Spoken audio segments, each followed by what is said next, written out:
I am 93 years old, and if I could get just 10 years back, I wouldn't spend them with the person I loved most. That sentence still scares me. It sits in my chest like a stone I can't spit out. You want to know why it scares me? Because it's true.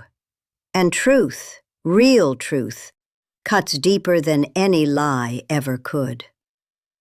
I speak now because silence has cost me everything. You think I look back with pride? No.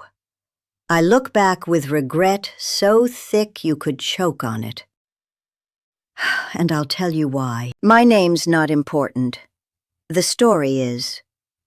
It's your story too, maybe. Or it will be. I was young once. Not that long ago, really, when you think about a whole life. Late 1940s, early 1950s. America was different then. We believed in things. Hard work, duty, sacrifice. I wasn't stupid, don't you dare think that. I wasn't weak. I was strong. Strong enough to work 2 jobs before I turned 20. Strong enough to stand straight when the world tried to bend me. I had dreams bigger than the sky over Ohio. I wanted to build things. Buildings, yes, but also a life. A good life. A full one. I believed with every fiber of my being that love meant staying. Staying when it rained. Staying when the wind howled. Staying even when the light in the room started dimming. That's what we were taught. Love wasn't fireworks every day. It was the quiet choice to stay put, to bear it, to endure. And I did. God, did I endure. The person I chose? They weren't a monster. Don't go thinking that. That's the whole point, see? It wasn't evil lurking under the bed. It was just wrong, like putting on someone else's shoes. They fit, sort of, but they pinched in all the wrong places. They were kind, mostly, held doors, said please and thank you, worked hard, too, in their way, paid the bills on time, never raised a hand in anger, not once. But the spark? That thing you hear about in songs? It wasn't there. It was like sharing a house with a polite stranger who knew your habits, but not your soul. They laughed at my jokes, but their eyes didn't crinkle with real joy. They listened, but it felt like they were waiting for their turn to speak again. They weren't the villain. They were just not the right partner for the journey I was meant to take. And that's harder to walk away from, believe me, when it's not cruelty but just a slow, quiet mismatch. You tell yourself, maybe it'll grow. You tell yourself, nobody's perfect. And you stay. Because leaving feels like admitting you failed. And so the years slipped by. Not in a rush, no.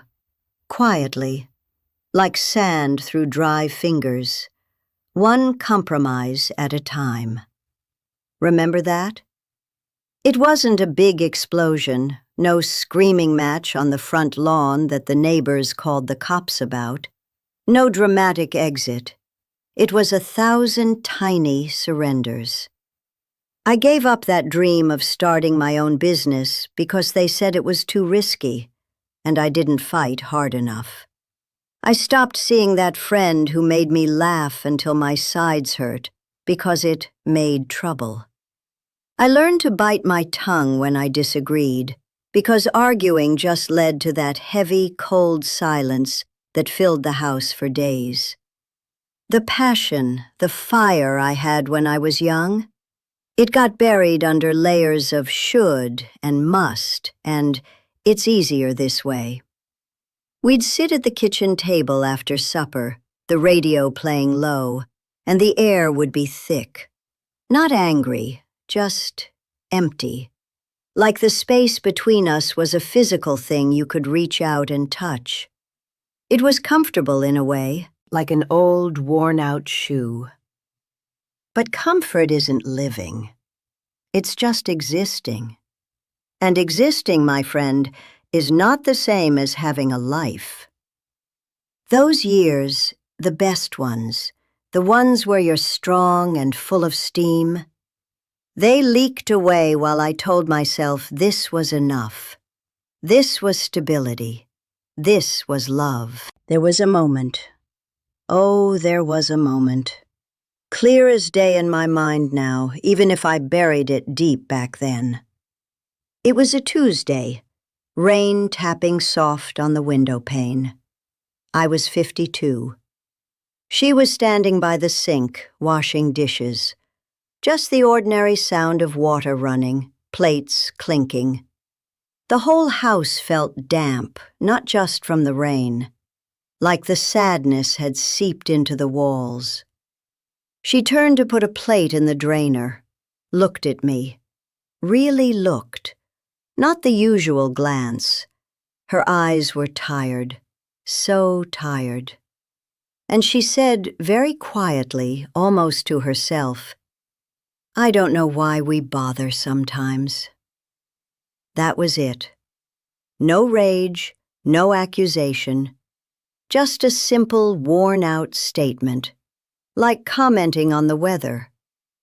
But in that moment, I felt it, the truth, cold and sharp. I knew. Deep in my bones, past the fear, past the habit, past the years of telling myself stories, I knew this wasn't it. This wasn't the life I was supposed to have. This woman, standing there in her house dress, her hands red from the hot water, wasn't the person I wanted to spend the rest of my days with.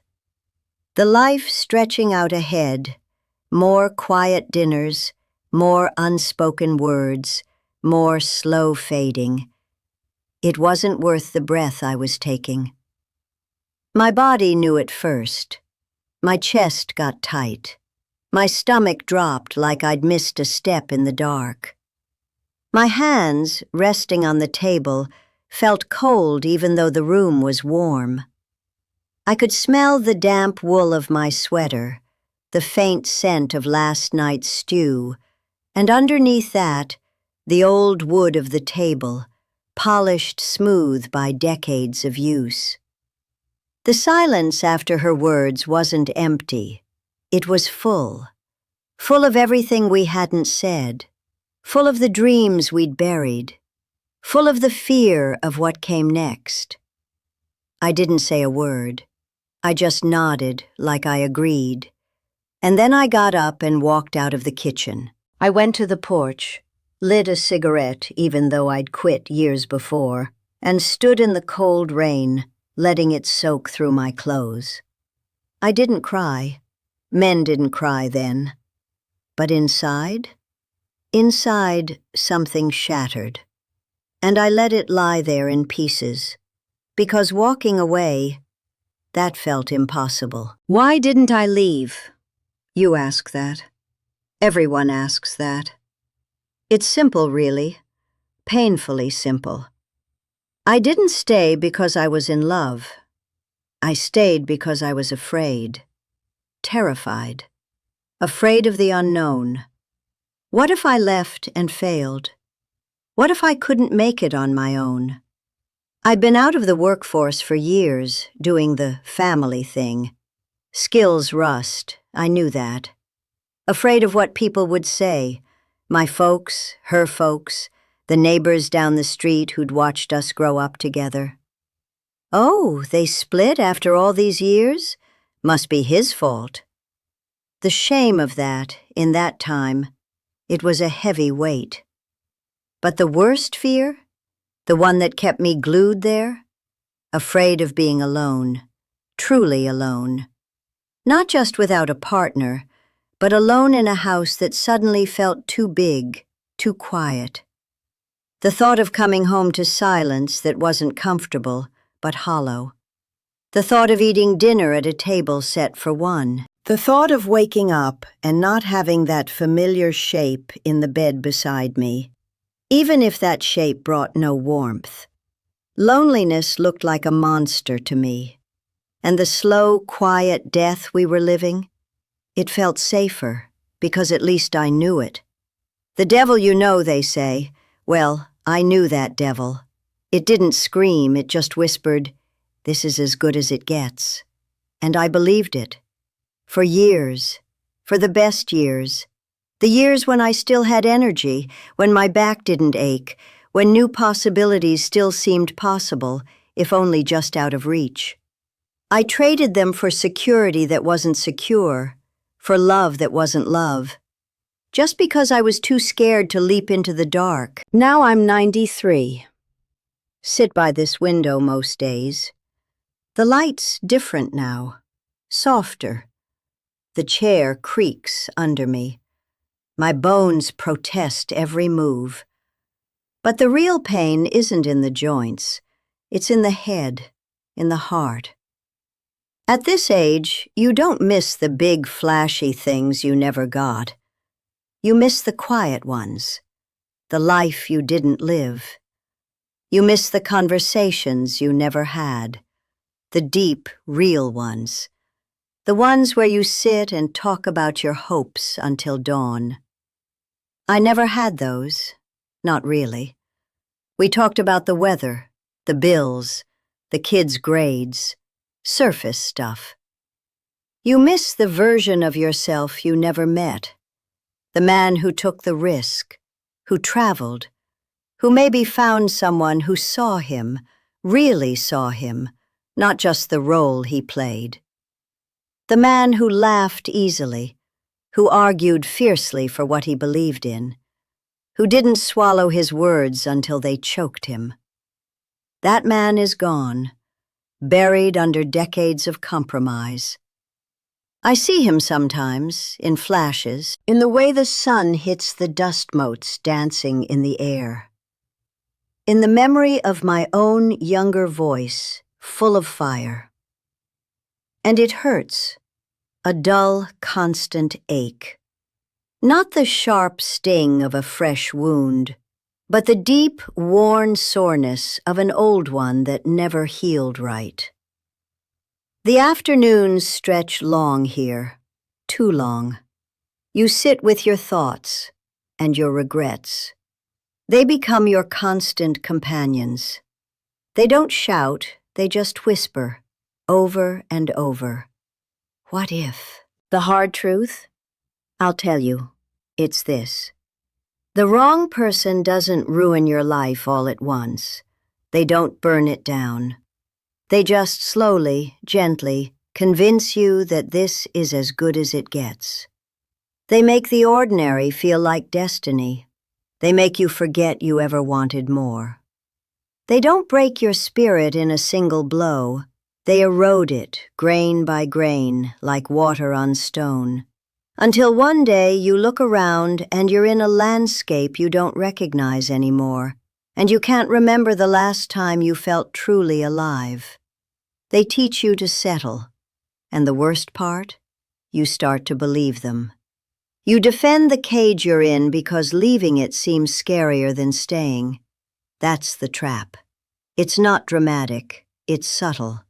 And by the time you see it clearly, the best years are already dust under your feet. If you're watching this and you feel stuck, if you're sitting there telling yourself it's too late to change, too late to leave, too late to start over, listen to me. Listen hard. From 93 years of living, of breathing regret, of sitting in this quiet room with ghosts that won't shut up, it's only too late when you stop choosing yourself. Right now, this minute. You think I don't know about fear? I'm made of it. But fear is a liar. It tells you you'll be alone forever. It tells you you'll fail. It tells you nobody else will want you. Lies. All lies. Every single day you stay in a place that drains you, that makes you feel small, that makes you silence your own voice. That's a day you're giving away. Your best days, your only days. You think starting over at 40 or 50 or even 60 is impossible. It isn't easy, but it's possible. I know people who did it. They weren't heroes. They were just tired of being tired. They chose themselves, even if it meant a tiny apartment, even if it meant eating beans, even if it meant hearing whispers behind their backs. They chose to breathe again, to feel the sharp sting of real life even if it hurt, instead of the slow numb of a wrong fit. You have one life, one shot. Don't you dare waste it clinging to something because leaving feels scary. Don't you dare tell yourself that staying is love. Sometimes the bravest thing you can do is walk away. Not in anger, not in drama, but with quiet dignity, knowing your own worth, knowing that you deserve more than just okay. You deserve to feel alive, to feel seen, to feel like the years you have left, however many there are truly yours. Not handed over to someone who couldn't hold your whole heart. I gave my best years to the wrong person. I sat by that kitchen table. I stood in that rainy porch. I chose fear over the unknown, and I carry that weight every single day. It's a heavy burden, heavier than any debt. I just hope you're listening. Really listening, not just hearing an old man ramble. Look at your life, right now. Is this truly it?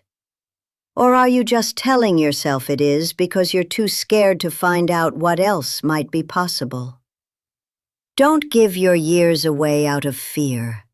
Please, for the love of all that's holy, choose yourself before it's just too late. I'm telling you from the other side of the hill. The view isn't worth the climb if you climbed the wrong path. Choose your own path, while you still can. I gave mine away. Don't you do the same. I just hope you don't give yours away, out of fear.